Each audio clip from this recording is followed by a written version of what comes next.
네, 2022년 4월 15일 이정훈입니다. 오늘은 정보가 아닌 첩보, 아니다, 첩보가 아닌 상상, 추측을 해보겠습니다. 제목, 북한 군인이 우크라이나 전쟁에 참전한다면 쇼이구 러시아 국방장관이 장기간 북한을 방문했던 비밀은 무엇일까? 탐구해 보도록 하겠습니다. 오늘을 관료하는 주제어는 Think the unthinkable. 생각할 수도 없는 것을 생각해라. Imagine the unimaginable. 상상할 수도 없는 일을 상상해봐라. 이겁니다. 저는 몇 차례 이 방송에서 뭐니 해도 돈, 머니가 최고다는 얘기를 농담삼아 많이 드렸습니다. 그리스 로마 신화, 그리고 우리나라에 있었던 토착신앙, 일본에서 있는 신도, 중국에서 있는 여러 종교를 보게 되면 돈을 모시는 신이 없어요. 유일신을 모시기 전 단계의 신에 보게 되면 여러 가지 신을 모시기 때문에 만신이라 그러는데 돈을 모시는 신은 없습니다. 근데 이 신에게 바치는 것 중에 반드시 재물은 들어가고, 제가 홍콩 가서 보니까 이 가짜 돈을 태워서 자기의 정성을 표시하는 걸 본 적이 있습니다. 가장 강력한 신은 돈일지도 모른다라는 게 저희 경험입니다. 돈이 신일 수도 있다. 그래서 돈은 신으로 만들지 않았다. 네, 신 그 자체이기 때문에. 그리고 고대 전쟁에서는 반드시 약탈을 허용했는데, 약탈을 왜 허용했느냐? 고대에는 전쟁을 하는 목적이 여러 가지가 있지만 이 방어 전쟁이 아닌 공격 전쟁은 재산, 즉 돈을 모으기 위한 거였습니다. 시저로 알려진 카이사르가 잘 싸웠던 거는 전쟁에서 이기고 난 다음에 약탈로 얻은 분배를 가장 잘했고, 또 그를 따라 참전하면은 전쟁에서 이길 확률이 높았고, 그로 인해서 부를 불리는 게 가장 빨랐기 때문이라고 하지 않습니까? 징기스칸도 그랬고. 죄를 지면은 벌을 받는데 그 벌을 돈으로 처리하는 경우가 많습니다. 고대 우리나라와 중국에는 속전이라고 그래서 내가 사형을 당해도 굉장히 많은 돈을 내면 처벌을 안 받습니다. 지금도 일정한 돈 보석금을 내면은 일시적으로 풀려날 수 있습니다. 지난 3월 31일 뉴욕타임스가 흥미로운 기사를 보도했습니다. 러시아 용병업체라 그랬습니다. 용병업체. 와그너 그룹 산하 1000여 명과, 이거는 뭐 이렇게 알려진 사실인데, 러시아군 특수부대원 300여 명이 우크라이나 전쟁에 투입될 것이다 라고 보도했습니다. 이 와그너 그룹은 2014년 러시아가 이렇게 수속인 우크라이나 반군, 친러 반군 세력들이 크림반도를 장악해서 그쪽을 우크라이나에서 떼어냈습니다. 그때 그 반군들을 지원한 민간인 그룹으로 들어갔던 것이 와그너이죠. 와그너. 그들이 아주 굉장히 잔인한 전투를 한 걸로 알려져 있습니다. 이 와그너 그룹은 러시아가 이제 연방공화국인데 그 안에 또 공화국이 여러 개 있습니다. 그 중에 하나가 체첸인데, 체첸이 이제 상당히 반러시아였을 때 그 체첸을 진압하는 전쟁에 참여했던 특수부대 지휘관 우트킨이 설립했지만 실제로는 프리고진이 지금 운영하고 있습니다. 프리고진은 아주 푸틴의 측근으로 크렘린궁에서 하는 각종 행사에 납품하는 식자재를 제공하고 있습니다. 그래서 그는 푸틴의 요리사로 불리고 있죠. 이 그룹은 독일의 유명한 작곡가 리하르트 바그너의 이름을 땄습니다. 바그너가 독일어 발음이고 영어로 하면 와그너죠. 러시아로 발음하게 되면 와그너가 또 아닐 텐데 그건 제가 모르겠습니다. 이 와그너를 좋아했던 사람이 아돌프 히틀러 나치 총통이었죠. 네. 이 현재 와그너 그룹을 운영하고 있는 프리고진은 상당히 나치주의자라고 합니다. 이 와그너 그룹에 대해서는 러시아 정부 기록 어디에도 나오지 않지만 굉장히 유명합니다. 역시 러시아에도 현재는 언론이 있기 때문에 이 그룹에 대한 기사는 2015년 상트스부르크에서 발행되는 폰탕카라고 하는 잡지가 처음 이 존재를 알렸답니다. 지금 미국에 가게 되면은 군사기업이 있어요. PMC라고 우리가 많이 부릅니다. Private Military Company. 민간 군사기업으로 우리 번역하는데 이 PMC가 언제 이름을 떨쳤는가 하면 2003년 이라크 전쟁, 아프간 전쟁에서 많이 이름을 떨쳤습니다. 이 PMC의 원래 고유 임무는 뭔가 하면은 제가 누차례 말씀드리지만은 한 나라에는 하나의 군대만 존재합니다. 두 개의 군대가 존재하면 내전으로 갑니다. 그게 과거에 조선 때 있었던 이모군란, 별기군이라고 하는 새로운 군대를 만드니까 구식 조선군대와 싸움이 일어나는 게 이모군란이죠. 한 개의 군대만 둡니다.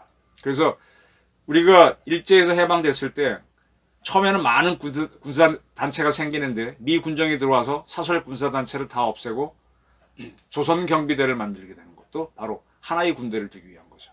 미국에는 하나의 군대만 있습니다. 연방군만 있습니다. 근데 그러한 군대가 나가서 싸울 때 많은 보급이 필요하잖아요. 그걸 이제 하기 위해서 자체 군수부대를 뒀지만은 그거 갖고 부족하니까 미국이 지금 군인이 상당히 부족하니까 모든 부대원들을 군인들을 전투부대화하고 보급 같은 거는 민간 기업에 맡깁니다. 또 군사훈련 같은 것도 민간 기업한테 시킵니다. 병사 만드는 것도. 그런 것들을 하는 것들이 바로 PMC, 민간 군사 기업입니다. 근데 이들은 대부분 군 특수부대 출신들이 많이 하기 때문에 미국법이 적용되지 않는 거는 미국 국내 바깥에서는 적용이 안 되죠. 그쪽 지역에 가서 하게 되면 총을 들고 직접 전투에 참여합니다. 상당히 경험이 많기 때문에 잘 싸우죠. 이게 바로 PMC입니다. 우리나라는 아직 PMC가 없죠. 뭐 경비업체, 은행에 가면 그런 것들을 PMC로 봐야 되나요? 아주 우리는 뭐 발전이 안 돼 있습니다만 러시아에서는 이제 2013년에 이런 것들이 시작됐습니다. 처음에 해상보안업체 그렇게 하다가 이제 와그너 그룹이 만들어진 거죠. 이 와그너 그룹 사람들은 2014년 크림반도, 우크라이나 말로 그거를 러시아에 병합할 때 이들이 우크라이나 지역에 들어가서 굉장히 잔인한 전투를 했죠. 그래서 이름을 떨쳤습니다. 이러한 와그너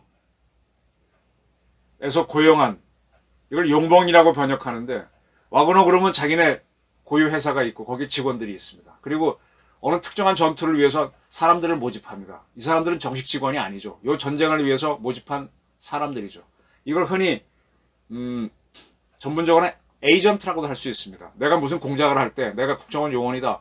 그럼 내가 직접 할 수도 있지만은 그거는 내가 직접 하게 되면 대한민국 공무원이 타국을 뒤집는 공작을 했으니까 외교 문제가 되니까 제3의 인물들을 고용합니다. 돈을 주고. 에이전트죠. 그래서 그들을 집어넣어서 공작을 합니다.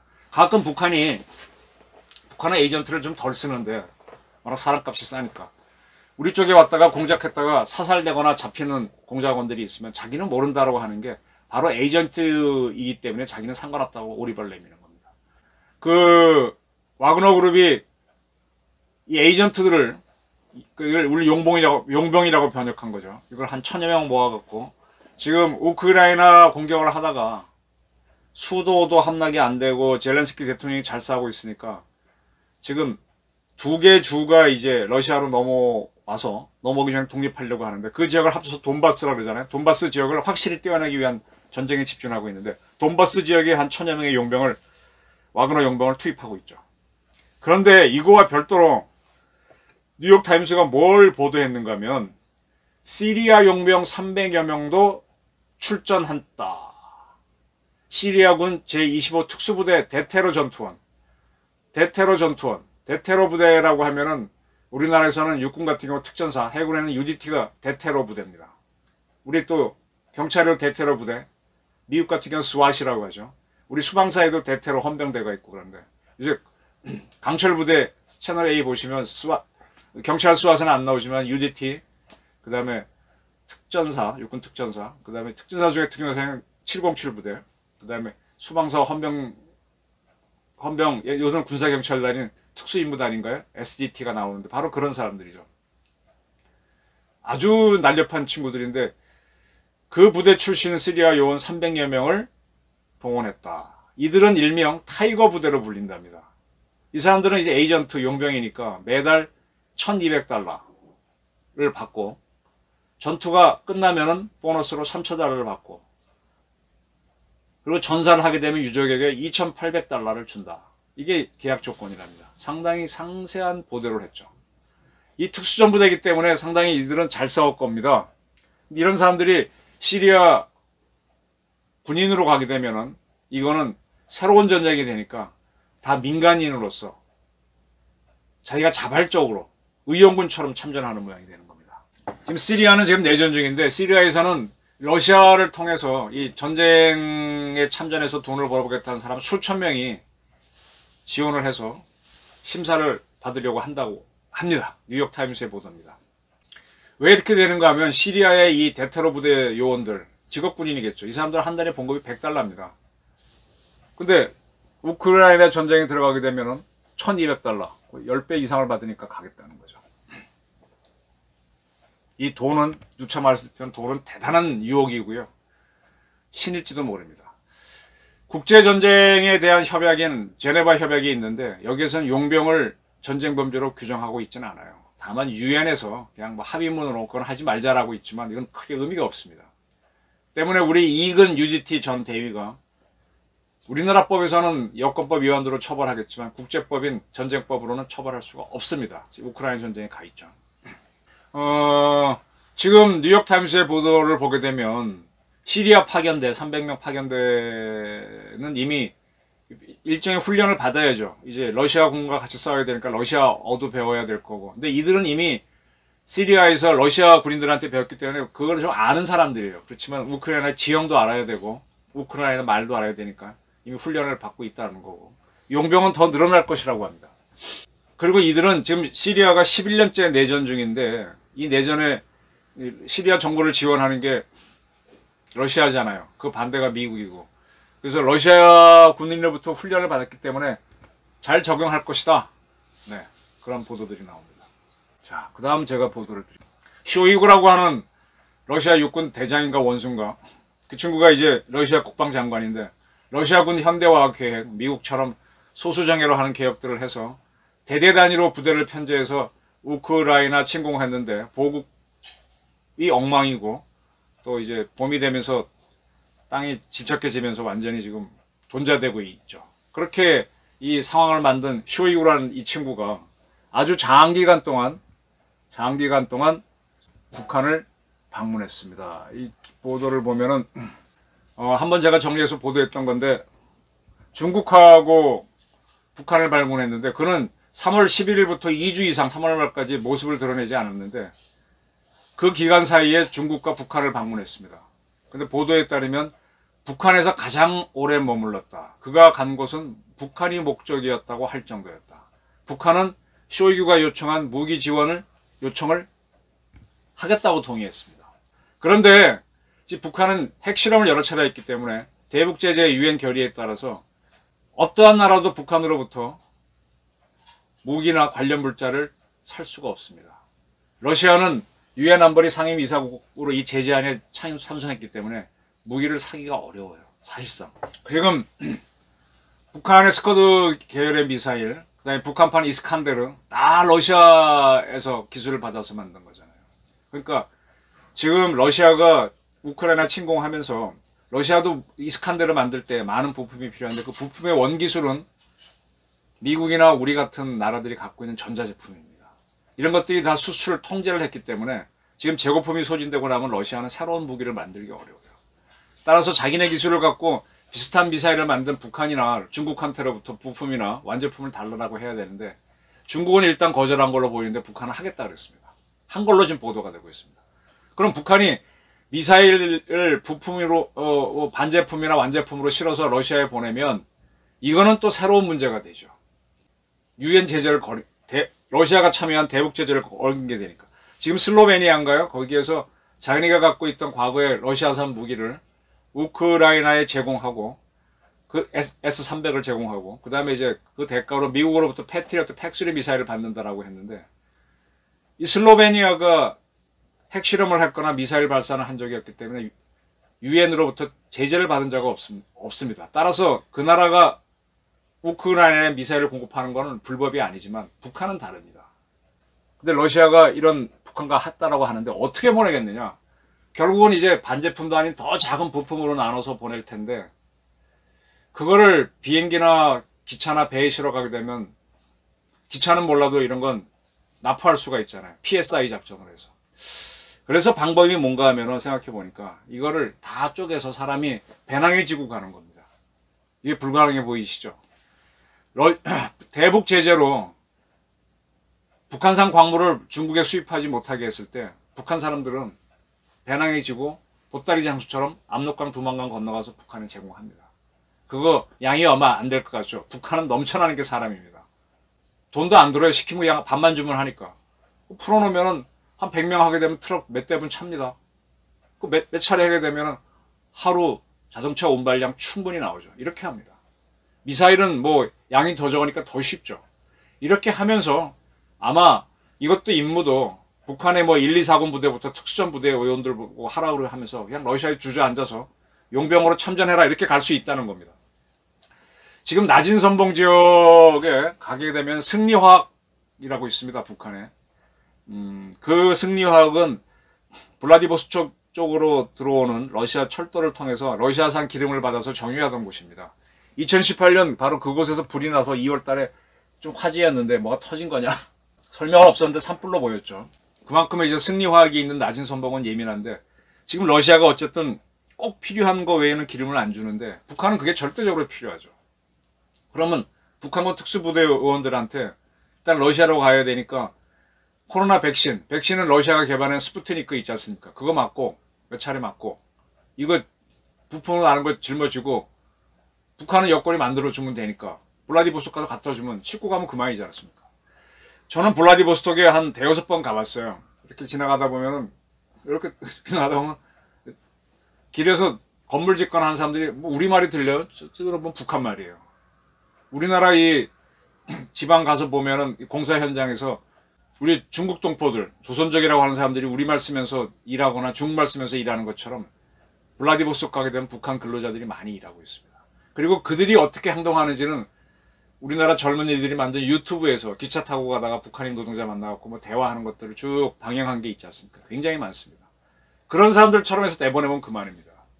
그리고 그들이 어디에선가 러시아식 언어소통법을 알고 그리고 이제 PMC 와그너에 속하든 어디에 속하든 해서 우크라이나 전쟁에 참전할 수 있다는 겁니다. 이건 아직까지는 상상이고 추측이고 그런 겁니다. 근데 이 가능성이 매우 높아지는 것 같습니다. 자, 이런 식으로 해서 북한 군인들이 돈바스 지역에 들어가서 시리아 군인들과 더불어 싸우면 러시아 입장에서는 동맹이 하나 더 있다는 자랑이 될 수 있을 거고 이런 일이 벌어졌을 때 우리는 어떻게 할까요? 저는 이거에 대한 준비를 좀 해놓지 않은 제의를 하기 위해서 오늘의 하나의 관통하는 주제를 Think the unthinkable. 북한은요 돈이면 뭐든지 합니다. 그래서 지금 우크라이나 대사가 오늘 4월 15일 우리 그 신궁을 제작하고 천궁2를 제작하는 LIG 넥스원을 방문하겠다라고 보도가 나왔습니다. 방문하겠죠. 근데 공식 방문이 아닌 그 어떤 홍보실을 방문하는 정도가 아니겠는가 싶은데 그 이유는 뭡니까? 저 신궁 좀 지원해 달라는 거잖아요. 미국이 지금 굉장히 많은 지원을 하고 있습니다. 그 과거 러시아 동맹국이었던 나라들이 러시아 무기를 제공하면은 그 대가로 미국 무기를 주면서 그런 식으로 하기도 하고 자기네 제블린이나 스팅어 같은 걸 직접 주기도 합니다. 이런 상태에서 영국도 하고 있고 하는데 우리가 이제 신궁을 제공하거나 그러면 그들은 굉장히 좋죠. 우크라이나가 지금 급하게 움직이는 거는 북한 용병들이 참전할 수 있다는 가능성 때문일 수도 있습니다.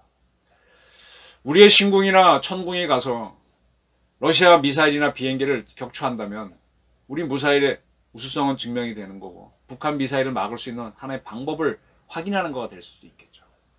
여기에 대해서 찬성하느냐 반대하느냐 그건 물론 차기 정부의 몫이고 우리 국민들의 선택이지만 저는 북한이 여러 가지로 압박을 가하면서 자기네 실익을 위해서 아마 군인들, 특수 군인들을 제대시키는 형태로 해갖고 노동자로 해서 부품을 짊어지고 미사일 그런 식으로 가면서 아예 참전도 하는 그런 계기를 만들 거라고 봅니다.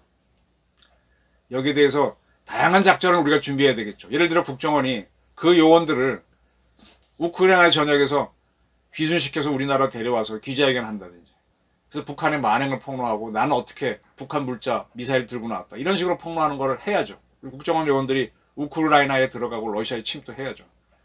블라디보스톡도 가야 되고요. 과거에 우리 한 영사가 거기에서 피살되기도 했는데 공작전에 뛰어들어야죠.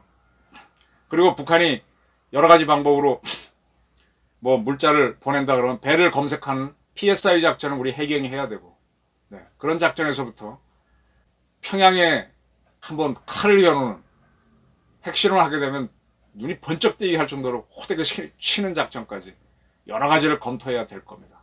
계속 이렇게 밀리면 언젠가 우리는 잘 살지만은 북한에게 먹히는 나라가 될 수도 있기 때문입니다. Think the unthinkable. 오늘의 주제였습니다. 경청해 주셔서 감사합니다.